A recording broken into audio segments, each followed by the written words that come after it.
사도신경으로 신앙 고백 드리겠습니다. 나는 전능하신 아버지 하나님 천지의 창조주를 믿습니다. 나는 그의 유일하신 아들 우리 주 예수 그리스도를 믿습니다. 그는 성령으로 잉태되어 동정녀 마리아에게서 나시고 본디오 빌라도에게 고난을 받아 십자가에 못 박혀 죽으시고 장사된 지 사흘 만에 죽은 자 가운데서 다시 살아나셨으며 하늘에 오르시어 전능하신 아버지 하나님 우편에 앉아 계시다가 거기로부터 살아있는 자와 죽은 자를 심판하러 오십니다. 나는 성령을 믿으며 거룩한 공교회와 성도의 교제와 죄를 용서받는 것과 몸의 부활과 영생을 믿습니다. 아멘. 찬송가 267장 찬송합니다. 찬송가 267장입니다.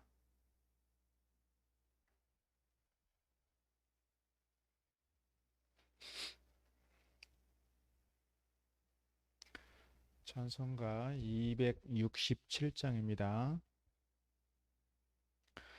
주의 확실한 약속의 말씀 듣고 주만 믿으면 구원을 얻으리라. 할렐루야 할렐루야 내가 예수를 믿어 그의 흘리신 피로 내 죄 씻었네. 할렐루야 할렐루야 내가 예수를 믿어 그의 흘리신 피로 내 죄 씻었네. 나의 갈 길이 험하고 위험하나 항상 예수의 도우심 믿고 가네. 할렐루야 할렐루야 내가 예수를 믿어 그의 흘리신 피로 내 죄 씻었네. 할렐루야 할렐루야 내가 예수를 믿어 그의 흘리신 피로 내 죄 씻었네. 주의 보좌에 천사들 둘러서서 우리 구주를 높이어 찬양하네. 할렐루야 할렐루야 내가 예수를 믿어 그의 흘리신 피로 내 죄 씻었네. 할렐루야 할렐루야 내가 예수를 믿어 그의 흘리신 피로 내 죄 씻었네. 예언자들과 왕들도 반열대로 황금길 따라 나와 찬송하네. 할렐루야 할렐루야 내가 예수를 믿어 그의 흘리신 피로 내 죄 씻었네. 할렐루야 할렐루야 내가 예수를 믿어 그의 흘리신 피로 내 죄 씻었네. 우리 모두 다 그 반열 뒤따르며 함께 즐거운 찬송을 부르리라. 할렐루야 할렐루야 내가 예수를 믿어 그의 흘리신 피로 내 죄 씻었네. 할렐루야 할렐루야 내가 예수를 믿어 그의 흘리신 피로 내 죄 씻었네. 아멘. 구약성경 사사기 2장 1절로 10절 말씀 우리 함께 보겠습니다.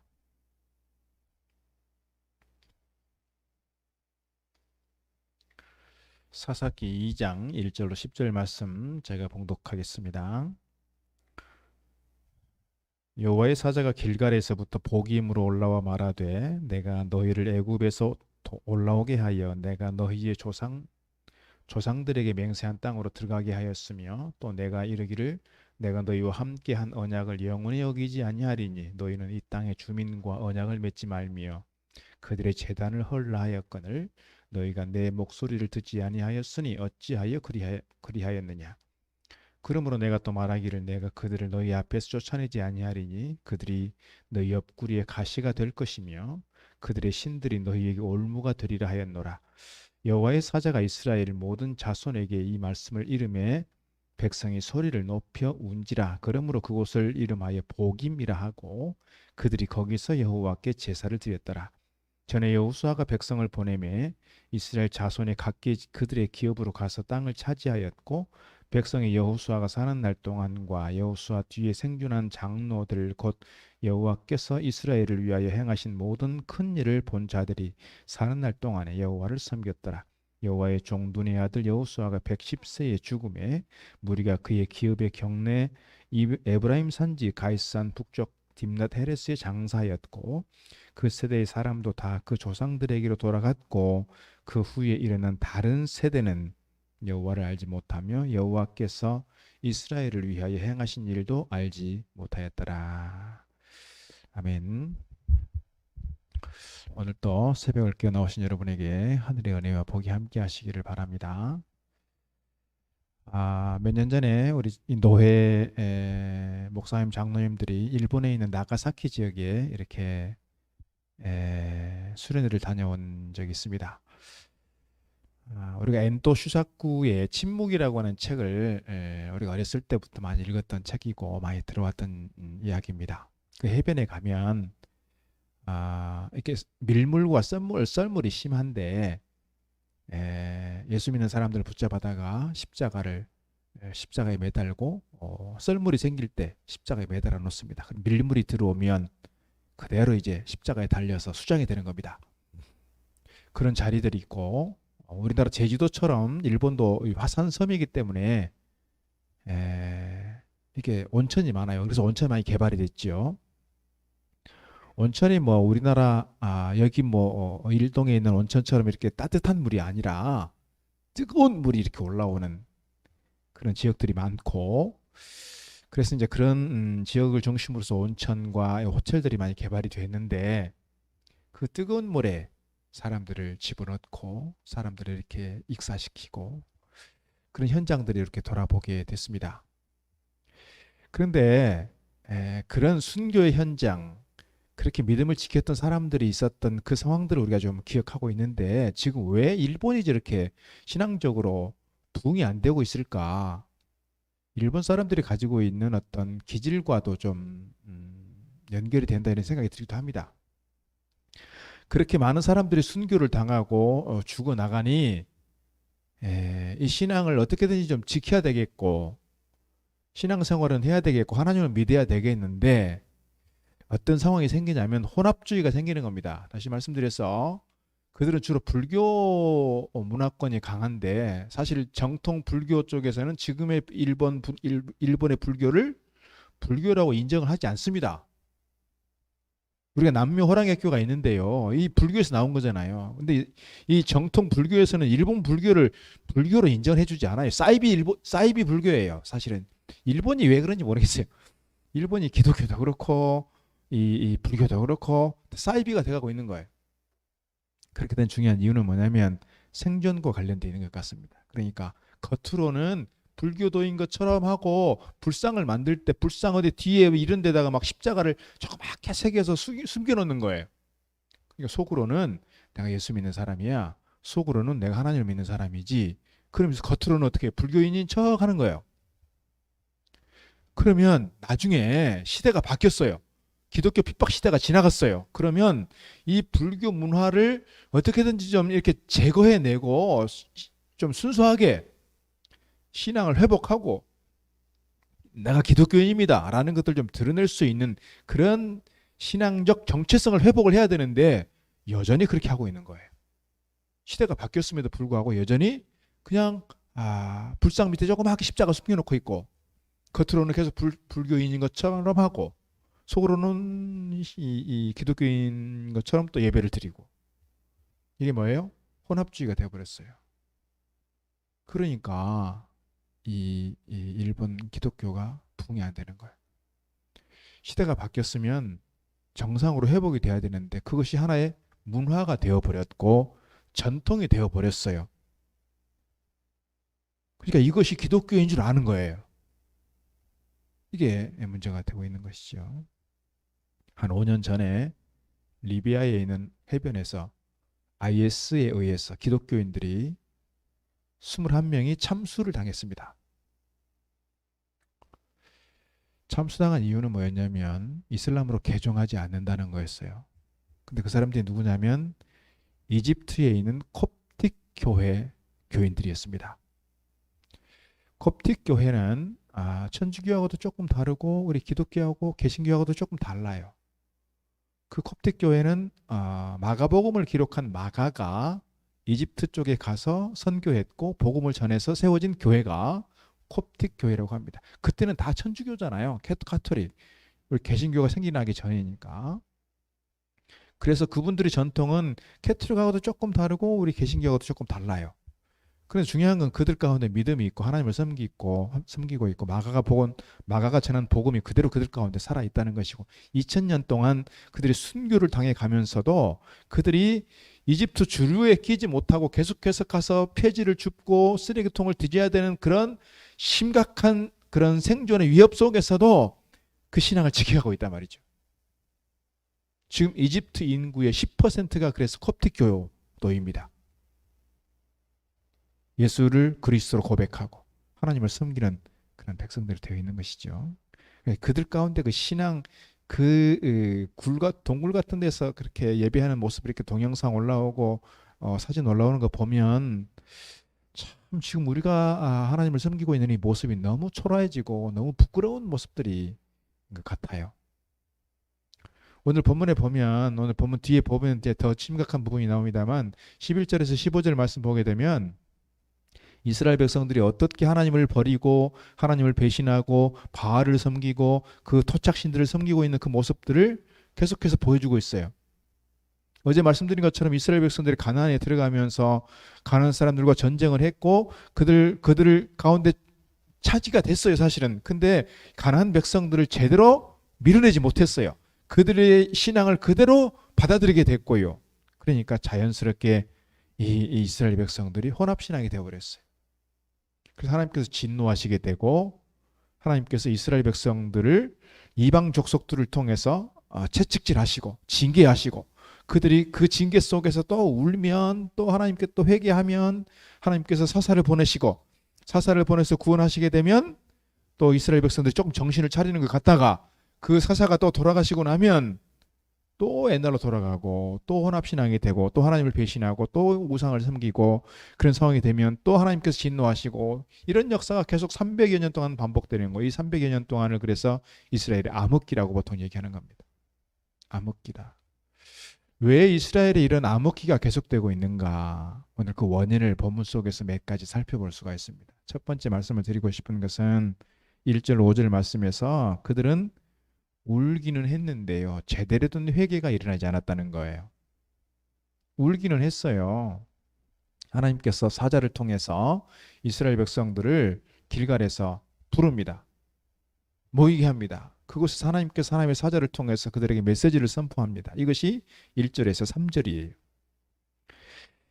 특별히 1절 마지막 부분 보니까 내가 이르기를 내가 너희와 함께한 언약을 영원히 여기지 아니하리니 너희는 이 땅의 주민과 언약을 맺지 말며 그들의 제단들을 헐라하였거늘 너희가 내 목소리를 듣지 아니하였으니 어찌하여 그리하였느냐.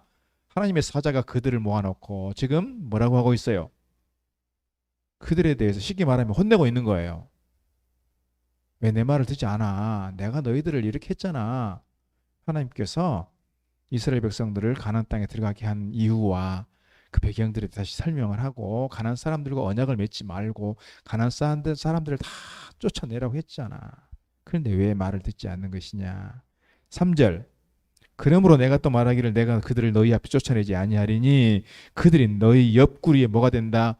가시가 된다 그랬어요. 어제 말씀드린 것처럼 지금도 이스라엘이라고 하는 국경 내에 그 팔레스타인 자치정부가 들어있어서 블레셋 족속들이 계속해서 지금도 이 유대인들과 전쟁을 치르고 있고 지금도 갈등과 긴장 관계 속에 있는 거예요. 그게 뭐라고요? 옆구리에 가시가 됐다는 거예요. 옆구리에 가시가 되었다. 그리고 그것이 너희에게 올무가 되게 하겠다. 그런데 이스라엘 백성들이 어떻게 반응하냐면 이 말씀을 듣고 4절 5절 말씀 보니까 여호와의 사자가 이스라엘 모든 자손에게 이 말씀을 이름에 백성이 소리를 높여 울었다 그랬어요. 소리를 높여 울었어요. 이건 뭐예요? 회개예요, 회개. 그리고 뭐래요? 5절. 그러므로 그곳 이름을 복임이라 했는데 복음이라고 하는 뜻은 우는 자들 그런 뜻이에요. 그들이 거기서 여호와께 뭐를 했어요? 제사를 드렸어요. 회개했고요. 하나님께 예배를 드렸어요. 너무 그림이 완벽하잖아요. 그림이 너무 좋아요. 예전에 저희 어렸을 때 생각하면 그래요. 막 수련회 가면 수련회 갔을 때 갈 때마다 울어. 갈 때마다 막 회개하고 갈 때마다 막 일어서라고 막 일어서고 막 그래요. 그런데 수련회 끝나고 나면 또 뭐 그대로 부흥회 하고 나면 그래요. 부흥회 할 때마다 부흥사가 와가지고 막 회개기도 시키고 울라고 하고 막 통성기도 시키고 울어요. 우는 것까지 좋아요. 막 밤새 기도하고 막 그래요. 문제는 끝나고 나면 삶이 달라져야 되고 생각이 달라져야 되고 뭔가 좀 보여지는 게 있어야 되는데 삶은 그대로고요. 뭔가 사람이 감정적으로 막 신앙생활을 하니까 울 때는 막 울어요. 아, 저 사람이 막 은혜를 받았구나. 주변 사람들이 그렇게 생각하는데 돌아가 보면 여전히 삶은 바뀌지 않아요. 바뀌지 않아요. 이것이 어찌 보면 우리의 문제인지 모르겠어요. 지금 이스라엘 백성들은 그거예요. 하나님께서 사자를 통해서 말씀을 주시니까 그 말씀을 들으니 잘못했어요. 그러니까 눈물을 흘렸어요. 그리고 제사는 드렸어요. 문제는 뭐예요? 삶이 달라지지 않았어요. 바알을 섬기던 것들로부터 아스타롯을 섬기던 것로부터 이 우상을 섬기던 것으로부터 어떻게 보면 좀 제대로 좀 관계를 정리하고 그들을 다 제단을 헐고 어떻게든지 다 이것을 뿌리를 뽑았어야 되는데 하지 못했어요.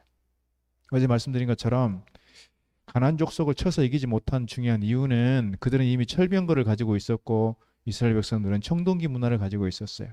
이게 게임이 안 되는 거예요. 그러니까 하는 수 없이 그냥 할 수 없이 같이 살 수밖에 없었어요.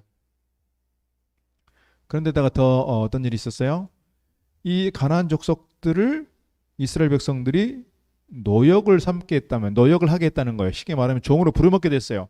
그러니까 이스라엘 백성들이 너무 편해진 거예요. 너무 편해진 거예요. 이 가나안 족속들이 자기들이 비록 지금은 노역을 하지만 어떤 때를 기다리고 있다고 그랬어요? 자기들이 힘이 강해질 때를 기다리고 있다는 거였어요. 그런데 이스라엘 백성들은 지금 당장 상황이 너무 편해지니까 그들을 부려먹기만 했지 그들 속에 동화되어 가는 것을 그들은 알지 못했다. 이렇게 말씀드릴 수가 있습니다. 오늘 우리가 하나님 말씀을 들으면서 하나님 말씀 속에서 내 자신을 돌아보면서 우리가 어떤 반응을 보여야 되느냐. 물론 오늘 본문에서 보여주는 것처럼 눈물 흘리는 것이 필요합니다. 내가 잘못 살아왔구나 하는 것들에 대한 철저한 반성이 필요합니다. 눈물 흘림이 회개하는 것이 필요합니다. 그리고 하나님께 예배하는 것이 필요하고요. 더 나아가서 우리에게 정말 필요한 것이 뭐냐. 우리의 삶이 달라지도록 우리가 애쓰고 우리 자신을 스스로 늘 돌아보면서 우리가 기도해야 될 책임이 있다. 이렇게 말씀드릴 수가 있습니다. 삭개오를 보면 그렇습니다. 삭개오를 보면 사실은 삭개오는 주님을 만났을 때 주님 말씀을 듣고 그가 눈물 흘리며 회개했다는 말은 사실 없어요. 그런데 뭘 해요? 삶이 달라졌잖아요. 삶이 달라졌어. 주님 말씀을 들으면서 그 말씀에 깨달음이 생겼고 은혜가 생겼어요. 감동이 됐어요. 눈물을 흘리지는 않았지만 그러나 자기가 백성들에게 잘못한 것이 있으면 내가 4배로 갚겠습니다. 내 재산의 절반을 가난한 사람들을 위해서 섬기겠습니다. 실천하고 있는 걸 볼 수 있습니다. 오늘 이스라엘 백성들은 제대로 된 회개보다는 그냥 눈물만 흘리게 되었고 제대로 된 행동의 변화가 없었기 때문에 어떻게 보면 이런 암흑 시대가 왔다. 이렇게 말씀드릴 수 있습니다. 오늘 6절로 10절의 말씀 보게 되면 여호수아가 죽는 장면이 나옵니다. 여호수아가 이스라엘의 모세를 이은 영적 지도자가 여호수아인데요. 여호수아 시대에 가나안 정복 전쟁이 일어났습니다. 그리고 가나안의 12지파를 다 이렇게 땅을 분배를 했습니다. 그 주역이 누구였냐면 여호수아였어요. 그 여호수아가 있는 동안에 사람들이 어떻게 했느냐? 7절 말씀 보니까 백성이 여호수아가 사는 날 동안과 여호수아 뒤에 생존한 장로들 곧 여호와께서 이스라엘을 위하여 행하신 모든 큰 일을 본 자들이 사는 날 동안에 여호와를 섬겼다 그랬어요. 그러니까 여호수아가 사는 날 동안 이스라엘의 영적 지도자가 그래도 있는 동안에는 어떻게 했다는 거예요? 이스라엘 백성들이 그래도 하나님을 섬겼다 그랬어요. 그래서 11절로 넘어가 보면 이제 바알을 섬기게 되고 이스라엘의 본격적인 암흑의 시대가 열려지는 걸 볼 수 있어요. 근데 중요한 건 뭐냐면 이 하나님에 대한 제대로 된 신앙이 다음 세대로 이어지지 않았다는 것을 볼 수 있어요. 9절에 보면은 이 여호수아를 장려하는 장면이 나오고요. 10절 말씀에 이렇게 되어 있습니다. 그 세대의 사람도 다 그 조상들에게로 돌아갔고 여호수아만 간 게 아니고 출애굽 세대가 이제는 뭐예요? 다 하늘나라 갔다 그 말입니다. 그러니까 지금 이제 남은 사람들은 어떤 사람들이냐면 출애굽에서 광야 생활을 하지 않았던 아니면 뭐 그때 당시 어른들은 이제 아직은 광야 생활 경험이 있는 사람들이겠죠. 이 사람들이 어떻게 보면 이제 출애굽을 경험하지 못했고 내지는 광야 생활을 경험하지 못했던 가나안에서 태어난 사람들이에요. 대부분 이제는. 그러니까 출애굽 1세대와 출애굽 2세대는 벌써 갔다 이렇게 말씀드릴 수 있고 10절 다 그 조상들에게로 돌아갔고 그 후에 일어난 다른 세대는 여호와를 알지 못했다 그랬어요. 우리가 보통 교회에서도 뭐라고 합니까? 다음 세대 그렇습니다. 그래서 우리 교회학교는 수직적 다음 세대다 그랬고요. 새신자들은 우리가 수평적 다음 세대다 그런 말씀을 제가 여러 번 드린 바가 있습니다. 그래서 수평적 다음 세대는 우리가 이 지역에 있는 어른들, 이 지역에 있는 이 주민들을 위해서 복음을 전하고 그들을 죽기로 인도해서 신앙적으로 잘 양육하고 그들이 하나님 나라의 귀한 일꾼들로 성장하도록 우리에게 주어진 책임이 있다. 이런 말씀 드렸어요. 이게 수평적 다음 세대예요. 그리고 지금 우리 교회를 통해서 자라는 아이들, 이 지역에 있는 초등학교, 중학교, 고등학교 이 아이들이 교회를 통해서 잘 자라가도록 하는 것, 이것이 뭐냐면 수직적 다음 세대예요. 오늘 본문에 나오는 내용은 뭐냐면 이 수직적 다음 세대인데 이 수직적 다음 세대가 제대로 세워지지 않은 거예요. 그래서 오늘 본문의 말씀 보면은 왜 보통 다음 세대라고 하는데 오늘 본문에서 왜 하필이면 다른 세대라고 했을까? 다음 세대가 아닌 다른 세대예요. 다른 세대는 뭐냐면 아예 그냥 기존에 있는 세대하고는 전혀 다른 문화적 배경, 다른 신앙적 배경들을 가지고 있는 사람들이다. 이렇게 말씀드릴 수 있는 거예요.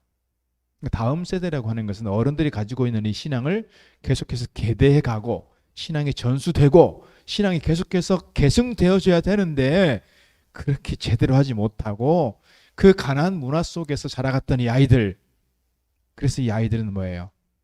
아버지 세대가 믿었던 하나님에 대해서 잘 몰라요. 지금 우리 청년들 중에서 주로 뭐라고 얘기합니까? 헬조선이라고 하는 얘기들이 많이 있습니다.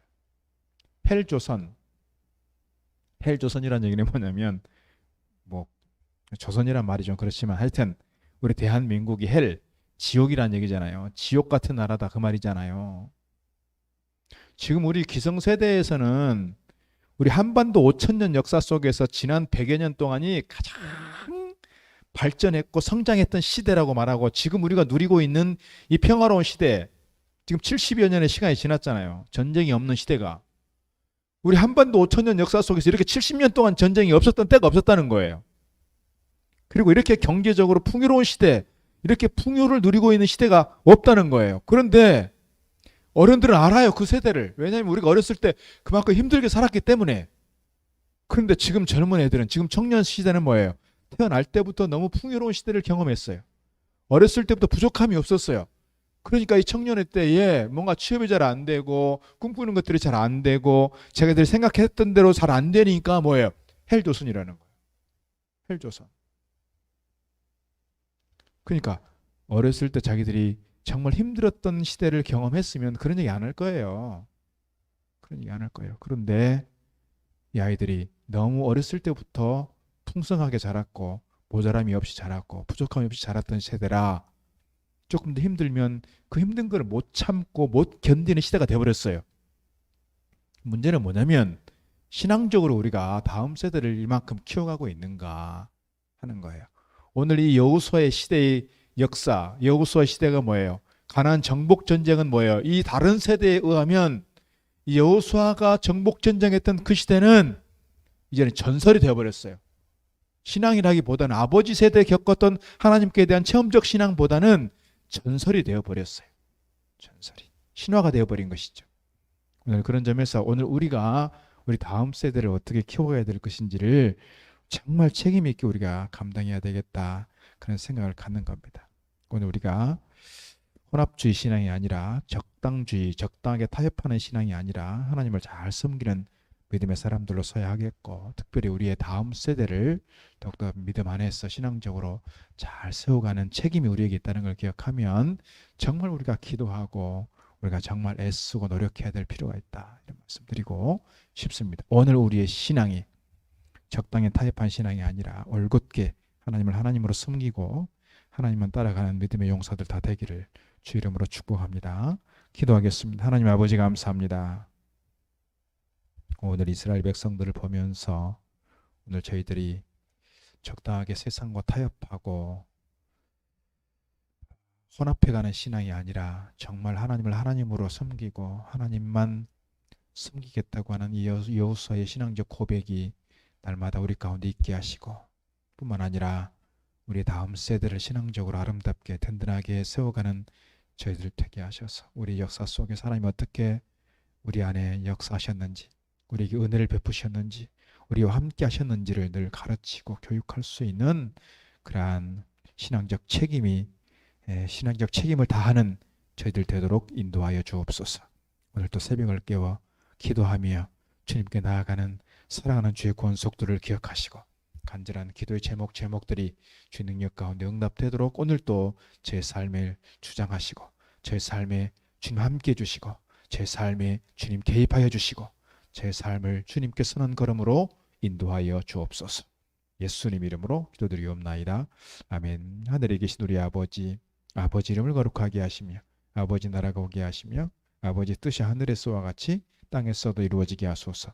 오늘 우리에게 일용할 양식을 주시고 우리가 우리에게 잘못한 사람 용서해 주는 것 같이 우리 죄를 용서해 주시고 우리를 시험에 빠지지 않게 하시고 악에서 구하소서. 나라와 권능과 영광이 영원히 아버지의 것입니다.